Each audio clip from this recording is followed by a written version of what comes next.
Hello everyone, and welcome to this webinar this evening. My name is Ultan Henry. I'm one of the authors of Time for Business. I have been teaching business and business studies for the last 20 years in St Vincent Secondary School, Dundalk, County Louth. I'm also the former chairperson and honorary national president of the BSTAI and remain an active member of the association, attending conferences and different workshops with the Dublin branch, etc. So let me take a few moments to just introduce the rest of the author team. So first of all, we have Siobhan O'Sullivan. So Siobhan is a business teacher from Malahide Community School in Dublin. Siobhan is currently on secondment and providing teacher support in the whole area of technology and education. She is also a lecturer on DCU's PME programme. Also on secondment to the teacher support services is Joe Stafford. Joe is a teacher in Skerries Community College, as well as his work on the Time for Business package.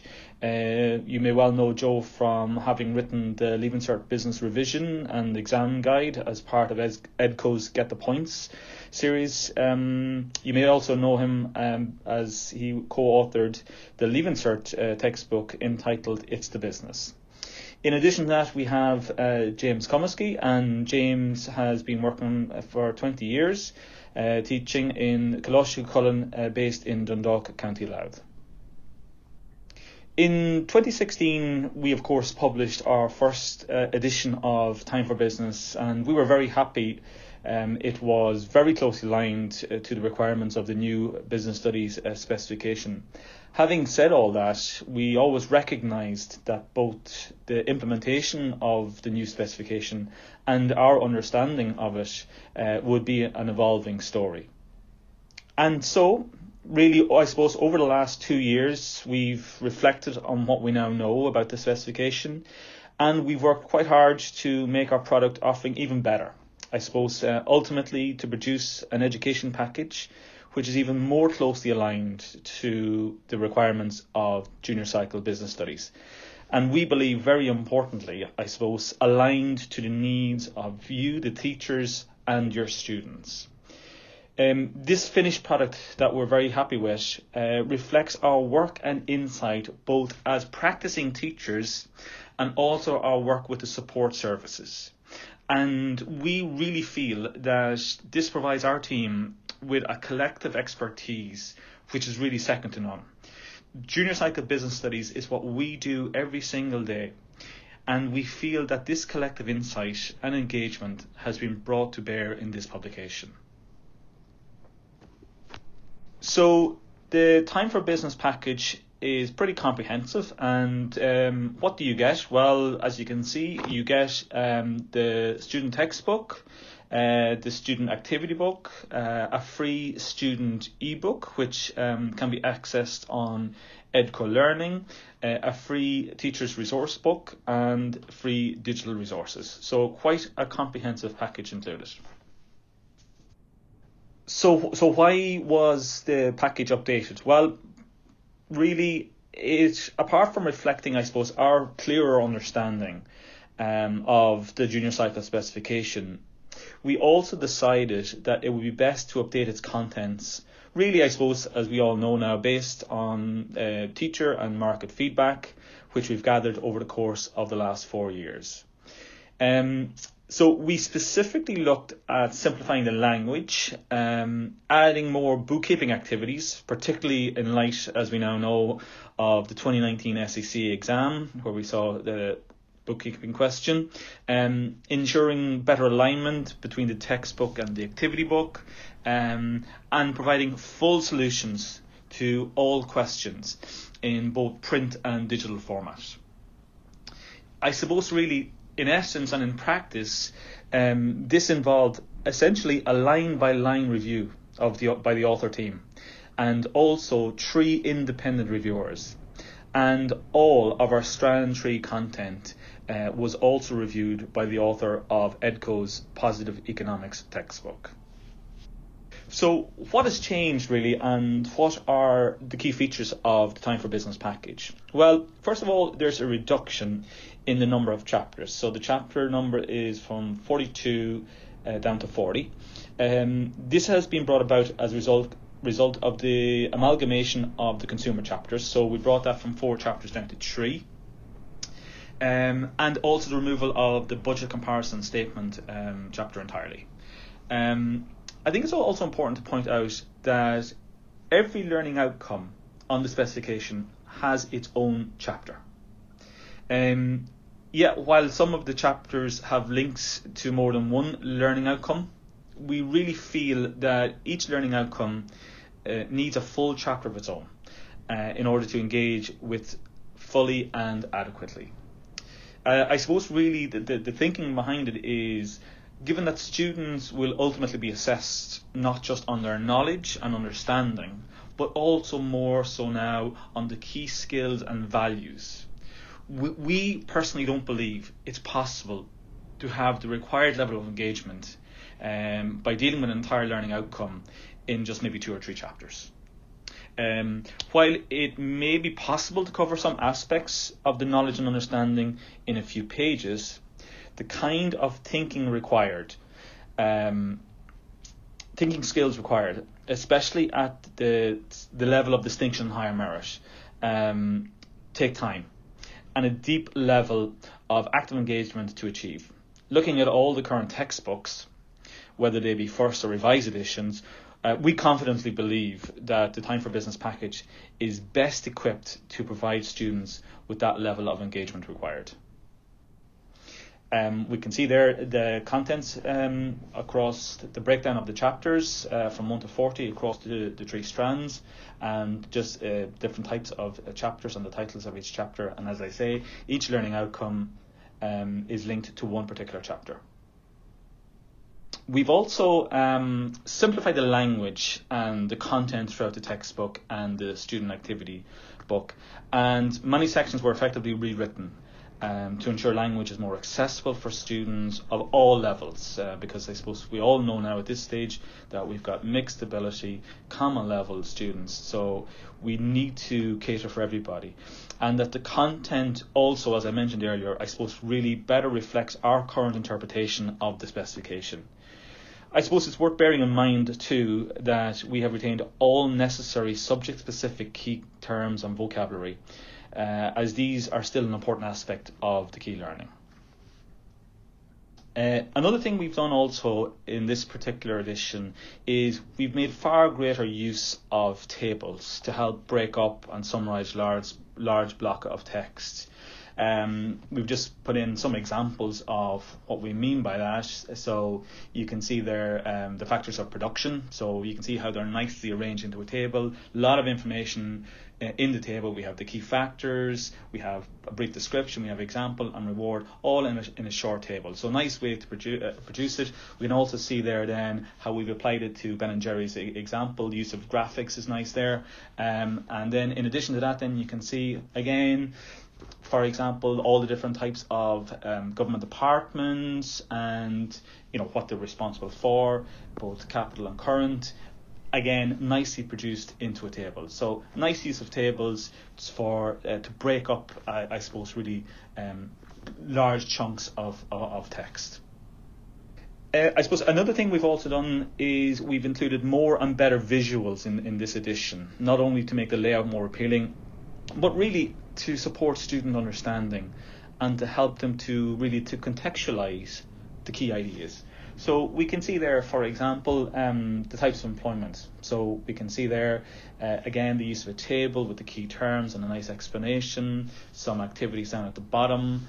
Again, we can see, say for example, the factor of production. So nice use of graphics, but also of pictures here to contextualize the idea. So we can see it there, and again, nicely produced in that way. We now, as practicing teachers, know the greater use of stimulus material in the junior cycle assessment, SEC assessment. So what we've done is we have brought more and more of that into our revised edition.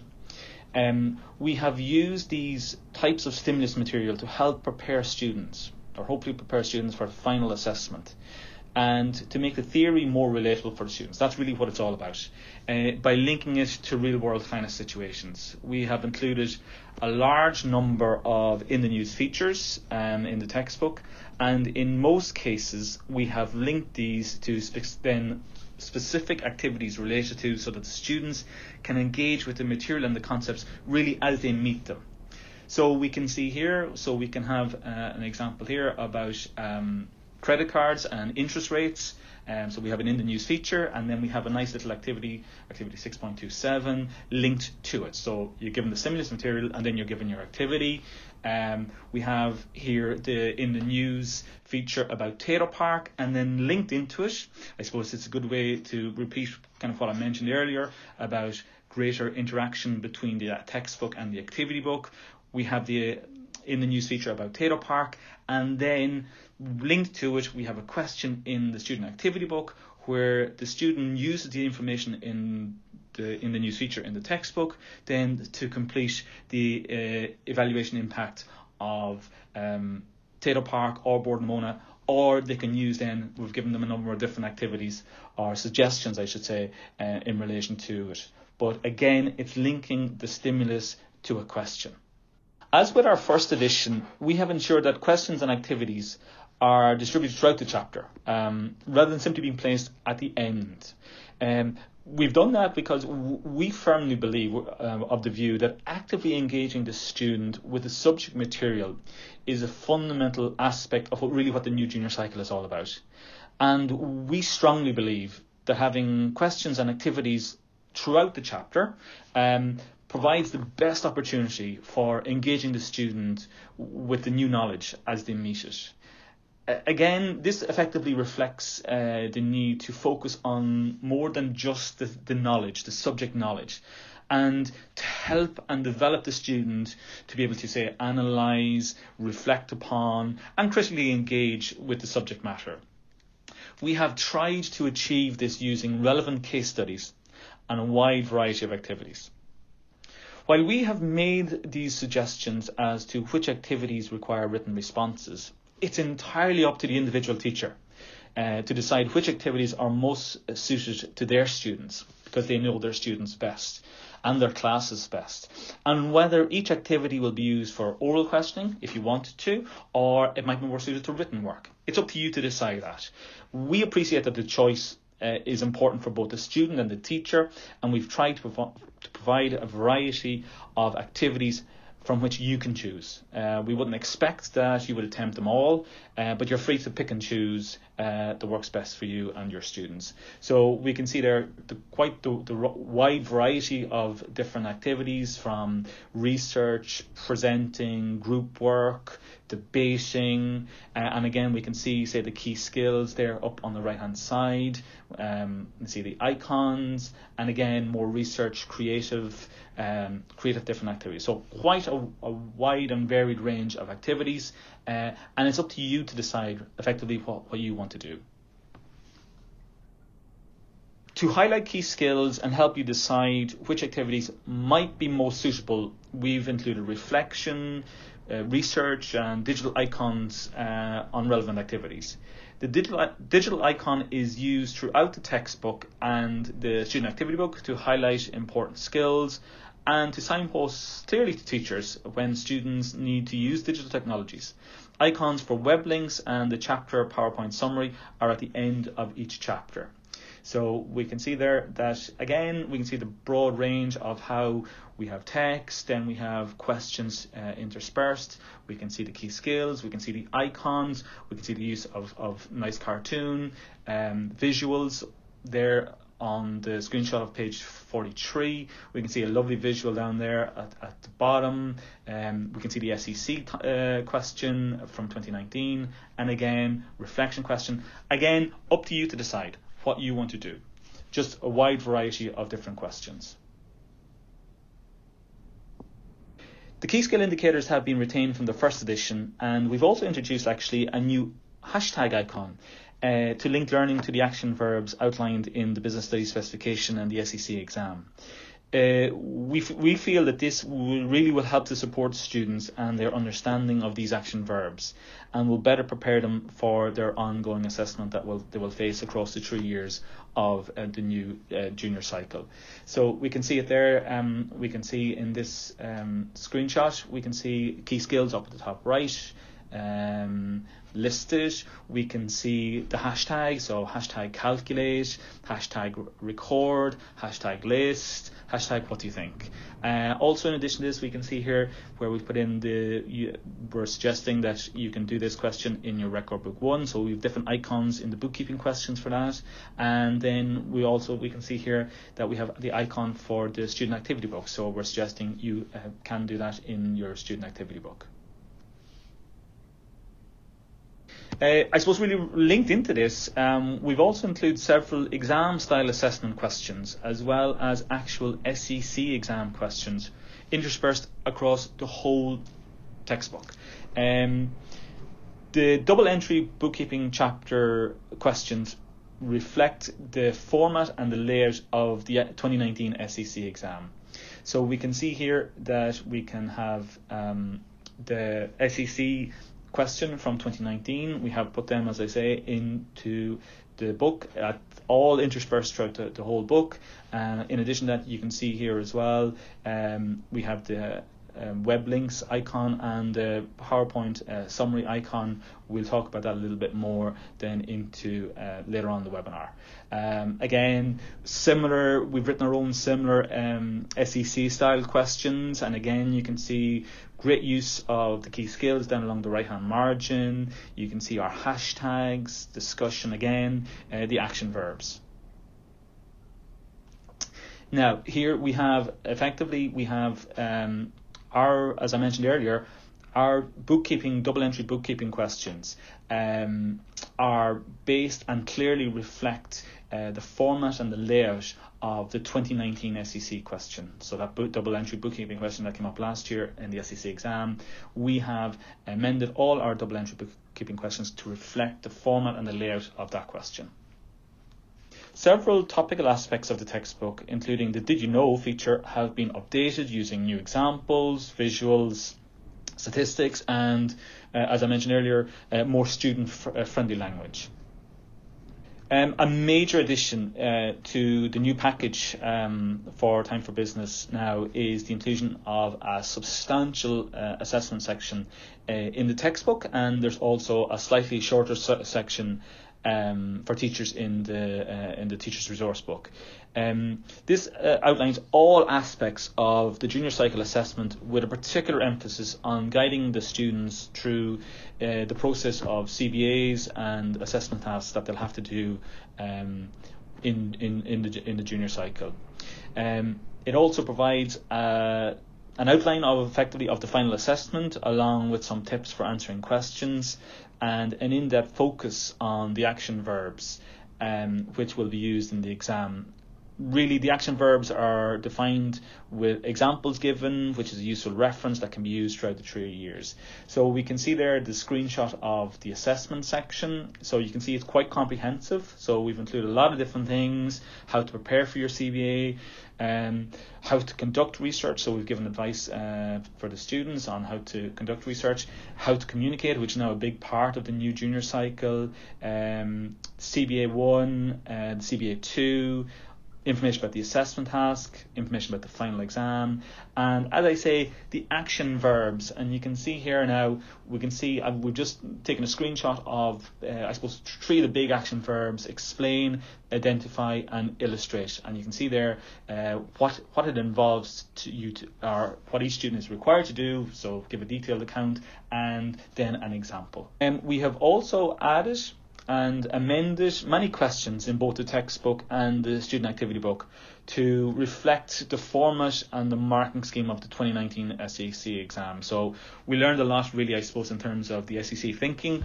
by seeing that exam. So we've built that into our questions. And again, that format, as I say, is linked into all of our questions.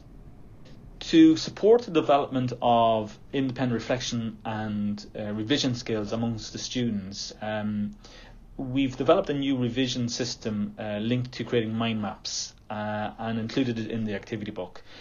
We actually call this the own method. So you can see there the example of the mind map, and then we have our own system, which we're particularly proud of, called the own method. So the O stands for outline, so it's where you break down the chapter into the topics. So what are the headings or the subheadings in the chapter? Then the W stands for the word. Well, what's the important key terms in the chapter? So look at the key terms listed at the beginning of the chapter, maybe in the book, read through the chapter and see if there's any others that you feel maybe you should include. The E in own stands for the H. Then, based on all that, you then construct your mind map. So you again have use your headings and your subheadings and your keywords. You put the chapter title in the middle as you would normally do, and then branch it out with different headings and subheadings using different colours. And again, then lastly, then the N, the now know. So what do you now know about the topic? Use the mind map to help you prepare for your assessment. So quite a nice way to help the students to develop their reflection and revision skills. Apart from the opportunities for differentiation afforded by really effectively the number and rich variety of activities, we've also included a few short sections throughout the chapter which allow for those specific really extension opportunities. This material is placed at the end of some chapters and includes topics such maybe, for example, as revised budgets, report writing and final accounts of not-for-profit organisations. We have flagged these clearly in the full version of the TRB and have outlined our rationale for doing so in each case. We're very conscious that as teachers, we're working in a classroom context where we have a mixed ability class. And so we've tried to provide additional resources and ideas to stimulate and challenge and engage all students of all abilities. And that's what we've tried to do in terms of those extension exercises. A huge amount of value has been added to the Time for Business Teachers Resource book. It has a really comprehensive planning section. It has templates, it has exemplars and chapter plans for each chapter in the textbook, which really we believe will be an invaluable guide to help you, the teacher, in relation to your subject planning, teaching and learning and assessment.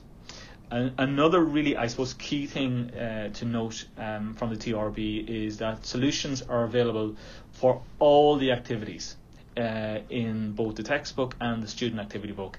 And these solutions are available in hard copy in the TRB, but also available in digital format. The package also includes free digital resources. Teachers can also access the interactive ebook and all the digital resources on edcolearning.ie. So it's just a matter of signing up, and if you haven't already done so, and you can access all of the resources for free. As I mentioned earlier, in the Teachers Resource book, we've also included editable planning templates. We've provided information in each section of the chapter plan that can be used to complete each section of this template that we see here. Like key learning, learning experiences, assessment opportunities, resources, and so on. So effectively, irrespective of how your school decides to combine the different learning outcomes in order to create a unit of learning, you will be able to build your plan really quickly as all the information is provided. So what we can see here on this screenshot, we've produced a sample unit of learning for taxation. You can see the key learning, the different possible learning experiences, the assessment opportunities, possible use of resources. So that's a sample of one unit of learning that we're providing. And then what we have in addition is we have these what we call chapter plans. So the chapter plans, one for each chapter, all 40 chapters across the textbook. And again, we can see we've given, say, the learning intentions, the learning outcomes, links to different other chapters, learning intentions for that chapter, key learning for that chapter, key terms that were used, possible learning experiences, different assessment opportunities. again, additional activities, so wide variety of additional activities, and then different resources. So there's one of those for each chapter, and then if you're building your unit of learning, you can just mix and match effectively, and you will have your unit of learning. We also have editable and updated PowerPoint chapter summaries included. These show the learning intentions and the key concepts and terms from each chapter, and reference to the page number actually for each in the textbook. So you can see a sample one here now.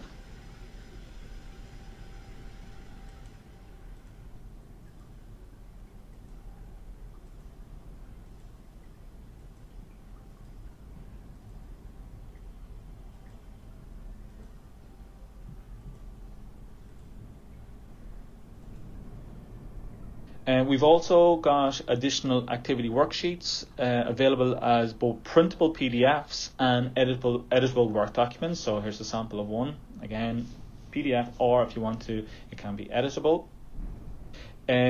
Solutions, as I mentioned earlier, there are solutions to all the questions and activities in both the textbook and the student activity book, and these are available in both hard copy and digital format, as I mentioned earlier. So again, just a sample here, you can see we have from chapter 5, income and expenditure chapter, you can see the answers for the textbook here first of all numbered, and then we have again all fully completed questions or answers for all questions to do with the activity book. This is another sample here from the activity book. We've also included step-by-step accounts that demonstrate the counting exercises. So let's say, for example, here in chapter 23, financial planning for business, if we take this cash flow forecast question for ABC Limited, what we've done here, just a sample, you can see here how, first of all, we've brought in the receipts, then you can take in the next step, your payments, put in all your payments, then third step, then the last section, your total payments, your net cash, your opening cash, and your closing cash. So you can do it in a step-by-step format to show your students how to complete it.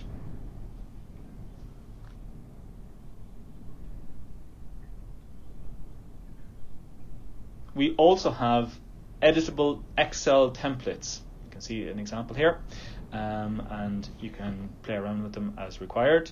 And we have the formula included, so again, if the student inputs numbers, the total will come up.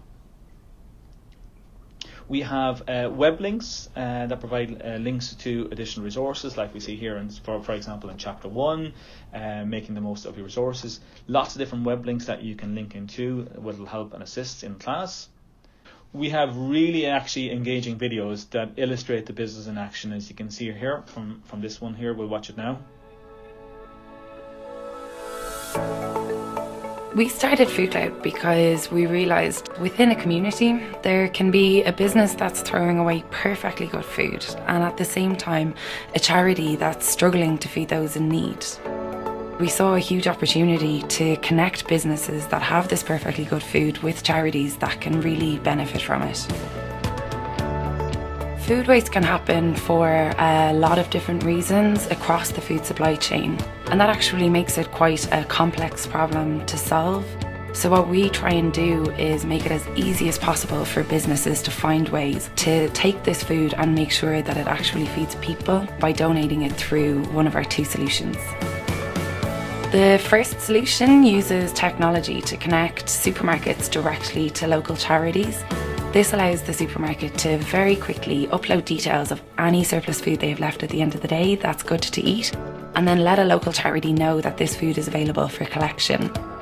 Our second solution uses our 3 warehouses that are located in Dublin, Cork and Galway to rescue larger quantities of surplus food.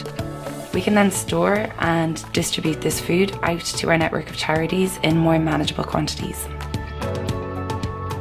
Hopefully now you've seen from this webinar that there's a lot of change and improvements to the new Time for Business package. But it's really important, I suppose, to point out and to say that we haven't really ripped up or thrown away all that was positive about the previous edition. We know from you, the teacher, given the feedback that you've provided to us, that there was a lot you really liked.